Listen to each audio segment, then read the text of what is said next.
ಮಾಯ್ಕಾಡ್ತಿ ಚಾಮುಂಡಿ ಮಂಡಲ್ಲಿ ಓದದೇರಿ ಮಾಯ್ಕಾಡ್ತಿ ಚಾಮುಂಡಿ ಮಂಡಲ್ಲಿ ಓದಬೇರಿ ಮೈಸೂರಿಂದಾಚೆ ಬೆಟ್ಟದಲ್ಲಿ ಬಾಳೆ ಬಾಗಿದವ ಮೈಸೂರಿಂದಾಚೆ ಬೆಟ್ಟದಲ್ಲಿ ಬಾಳೆ ಬಾಗಿದವ.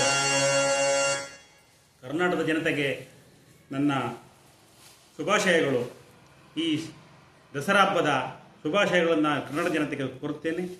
ಎಲ್ರಿಗೂ ಆ ಚಾಮುಂಡೇಶ್ವರಿ ಆಯಸ್ಸು ಐಶ್ವರ್ಯ ಕೊಡಲಿ ಅಂತ ಕೇಳ್ತಾ, ಎಲ್ಲರಿಗೂ ಕರ್ನಾಟಕದ ಜನತೆ ಎಲ್ಲರಿಗೂ ಸರ್ವರಿಗೂ ಈ ದಸರಾ ಹಬ್ಬದ ಶುಭಾಶಯಗಳನ್ನು ಕೋರುತ್ತೇನೆ.